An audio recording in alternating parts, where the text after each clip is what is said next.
Hello, everybody. It's Gail Perry and Chuck Davis here today, and we want to talk with you about pain point number 5 of major gift fundraising, avoiding the ask because you feel uncomfortable and anxious. What do you think, Chuck? Boy, I hate to say that that's something I have experienced in my career, but I would be lying if I said I have not experienced that issue front and close and center. So I'm delighted to have this conversation today, Gail. Because everybody, Chuck and I are veterans of decades of sitting in front of big donors, trying to breathe deeply into our stomachs and trying to get comfortable on the sofa so that we can blurt out our script or get the ask on the table, right? That is correct. And, the interesting thing about working in this space is that, many, many times you are not alone at that table when you're making that ask. If the prospect is at a certain level, you may have your president, your chancellor, your head of school, your dean. So, that brings in another wrinkle to the whole scenario that has to be carefully considered, I believe. Because you want to perform well in front of your leadership. And here you are trying to pull it together. I'm a small person, I'm sort of short. And one of my big challenges is feeling comfortable on the sofa because my legs will sometimes touch the floor. I mean, how can you be a dignified professional? Well, Gail, I hate to also be honest here, but I have the opposite problem. And sometimes depending on, what my size is at any given time, I might have to look at those chairs very carefully. But your point is an accurate one. And it really goes to the whole thing in this space about being prepared. And that can be as simple as walking into the room and knowing where you are going to be most comfortable, where your prospect or donor is going to be most comfortable, where you sit and adjacent to that person so that the conversation can be robust, it can be private, and also how you navigate that third party in the room, your president, your chancellor. So these things are funny, but they're important details too, I think. Yeah, and actually what we're hitting upon right now is the whole idea of being comfortable so that you can be grounded and not be thinking about whether you might break the chair if you sit in or whether you're comfortable. But I do think physically being able to take a deep breath and feel settled is vital to an important donor conversation. Wouldn't you say? Yeah, I would agree with that. I mean, there are many, many books, or you could probably Google body language in this space and, spend an entire evening. But those things are important. How your hands are, how your shoulders are, how all of these things are really, yeah, really important. And people that we're speaking with that are in this high net worth, space, that they have been talked to by many people like us for many decades. They've been around the block, they know what to expect, and they can sense fear, they can sense Discomfort? uncomfortableness, discomfort. Yeah, so it's important to your point that we arrive at that meeting with as much confidence and comfort as we can muster. Yeah. And yeah, so, let's talk a little bit about why people put off the big donor conversation, even if you think you're prepared, because you may have done the research, you may have built the relationship with the donor, and it's probably time to make an ask, but you start stalling. And then you might go to tweak your notes another time, or you may decide to wait for the perfect moment. Or you may convince yourself that the donor's not really ready yet either because I'm not ready. And so you're really not alone if you have these feelings. I think it's natural to be anxious and it's probably natural to want to put off something that can be scary. What do you think?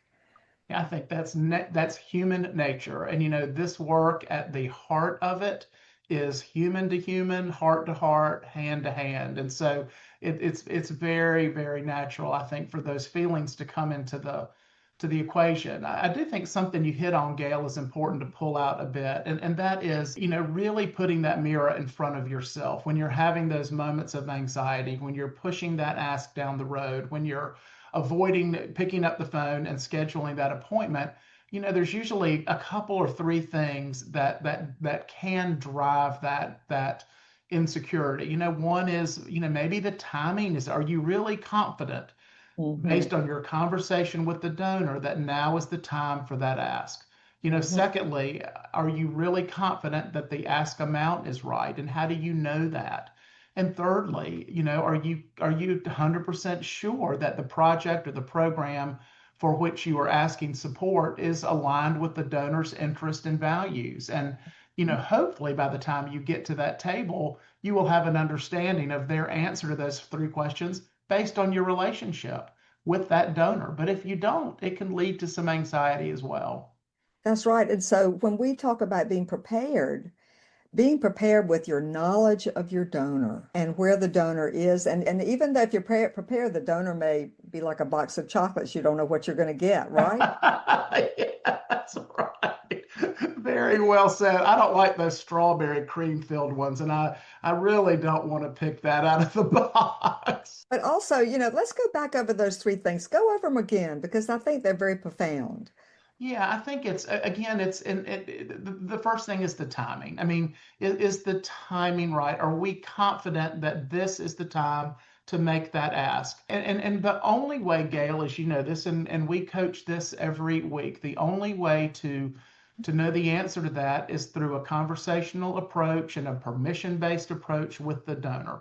The donor knows when the time is right, and they will tell you when that time is. So if you haven't had that level of conversation with the prospect, that could be anxiety inducing because you just don't know. We don't know, they know. You're shooting from the hip and you don't know how it's going to go. But everybody, why not be prepared and ask the donor when they would like, if they would like to discuss a gift or their support of this particular program that they're very interested in. Would you like to have a conversation? Would you like to support this? May we come and present a proposal to you? I mean, don't you, I mean, we use that language. When would be a good time? At the right time, when could we possibly have this discussion? Absolutely right. And that leads into the second question, which is, around the gift amount. We don't ask $1,000 prospects for $2 million gifts, but again, these things can be easily sussed out by conversations with the donors. Simple questions. We've always imagined you would be a lead donor to our campaign. Can you give us some sense of what range of gift you might be able to consider to have a real impact on this issue that we know is important to you? I mean, I've Mhm. just pulled that out of my ears, but questions in that space, can help quantify what it is the donor may be willing to do. So I think that's important too.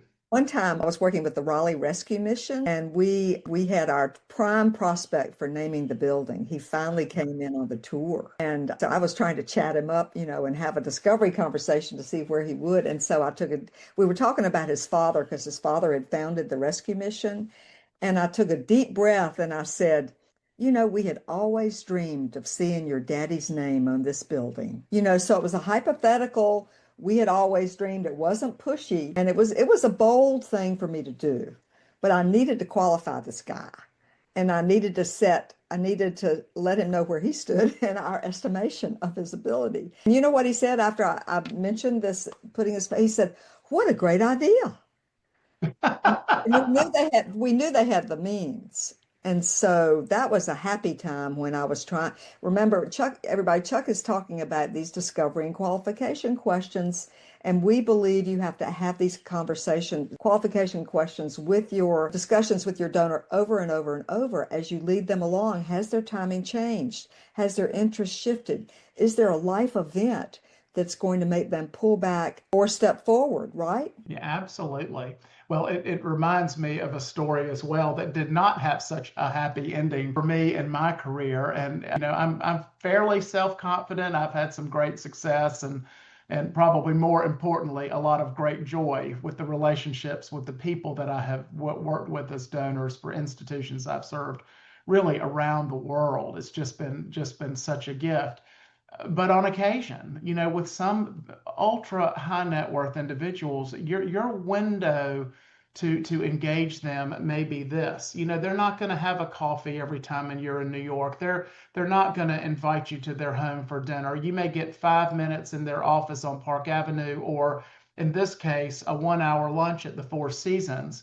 And I'll never forget having said lunch at Four Seasons with the president of the institution I was serving. And And it was the only time, Gail, in my career I ever felt intimidated and I felt anxious. And it resulted in a call that wasn't overly effective. It was a call that was pleasant. A lot of pleasantries were, exchanged. But at the end of the day, we didn't leave there with any understanding, in my assessment, of what their interests were philanthropically, what their priorities might be, what they give to other organizations, and how they viewed our institution in their range of philanthropic interests. The lunch was excellent. I do remember that. The food was, but that's a great example of being a little uncomfortable, ill prepared, and ineffective, I'll have to say. Well, we all learn. Unfortunately, there are many wonderful donors out there who do respond. But the whole idea of not knowing those key questions before you walk into an ask is very difficult. Now we're so seasoned and we've had so much experience. Maybe if we had our 1 hour chance with Mr. and Ms. Huge High Net Worth, we might try to engage them. I'd love to know more about your philanthropy. And I understand you've been a supporter of our university. I'd love to know why you choose us. Why do you support us? I mean, I love having those conversations Sure. because my theory is that the more you get the donor to talk, the more comfortable the donor is, and then the more comfortable you are, because you can Yeah. take deep breaths and think about what you're going to say next, right? We should always be about 20% mouth and 80% ears and eyes. I do believe in those conversations, particularly the early ones with the prospect. That's right. And one of my golden rules for soliciting is if you talk more than 50% of the time, you're dead. It's a death for the major gift fundraiser, talking too much in a donor That's visit. right. That's absolutely right. Let's go back to some more tips on how to overcome this fear. And one of the issues that I keep hearing about over and over in our major gift coaching and our major gift boot camps and major gift intensive, we do a lot of work, everybody in the major gift arena, training people on how to have these donor conversations.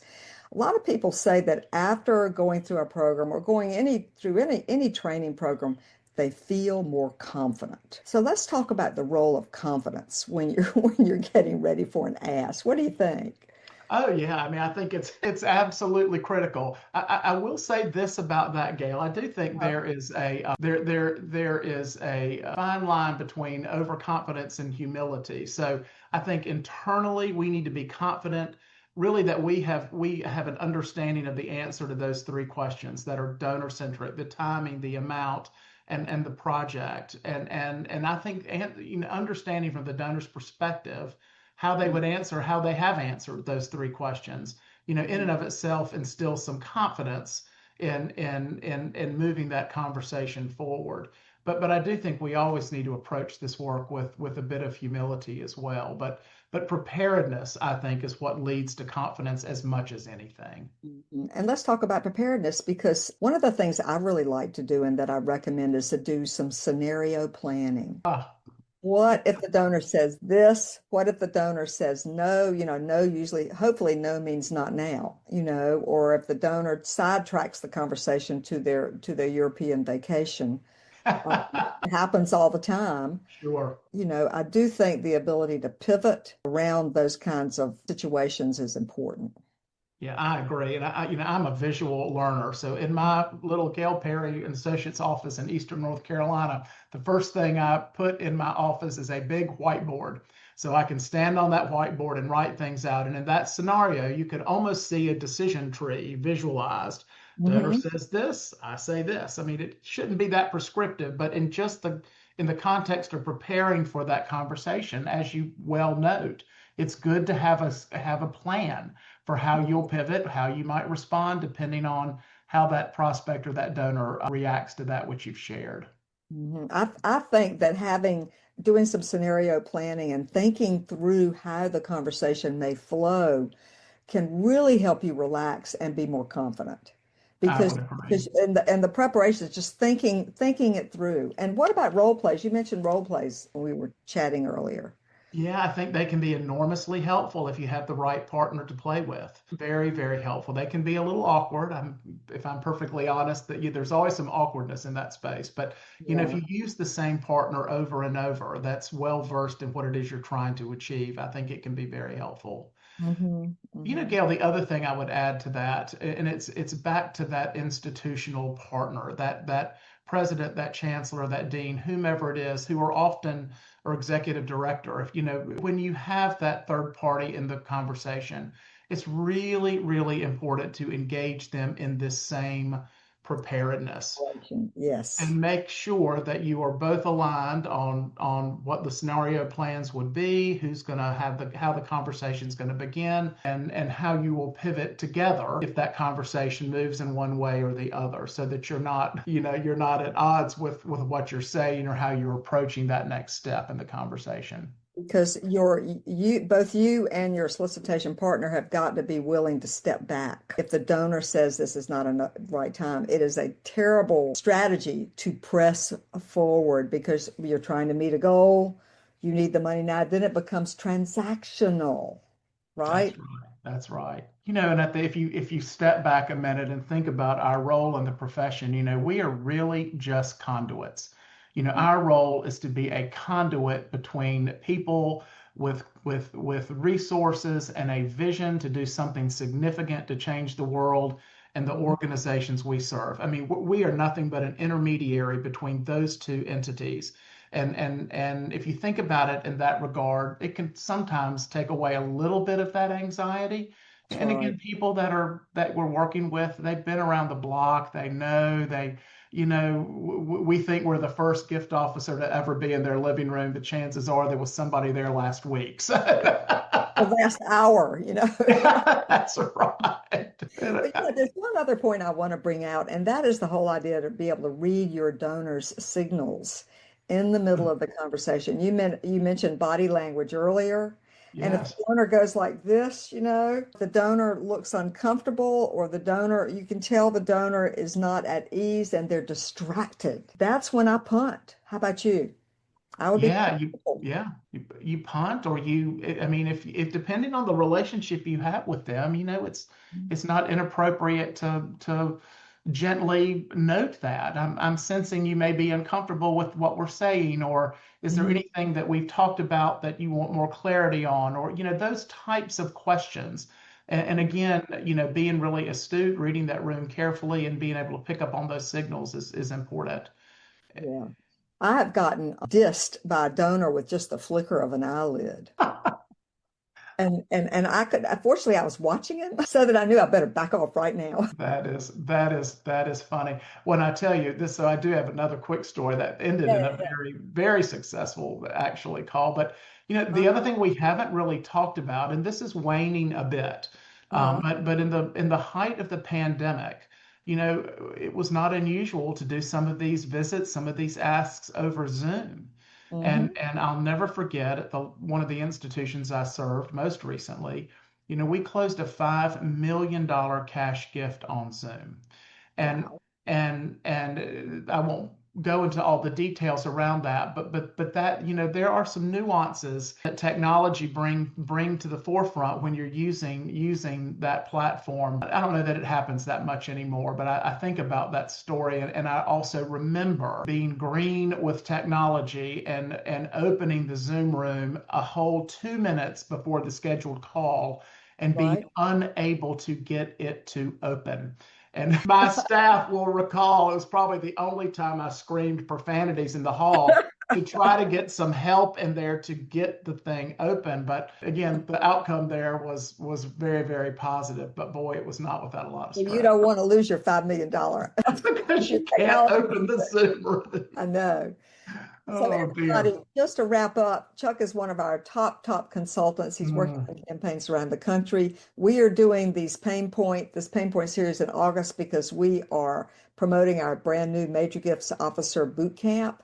And it's a training for the individual fundraiser. It's based on a very successful decades-long Major Gifts Intensive we run every year. And Chuck is going to be one of the consultants helping to do the teaching, as well our whole consulting group is going to be involved. So I just wanted to put a little plug in for the Major Gifts Boot Camp as people are signing up like crazy. It's pretty amazing to watch the interest. But just to sum up our conversation, I want to give you sort of the bottom line. And we are recommending that preparation will bring confidence. So the more you can prepare, the better.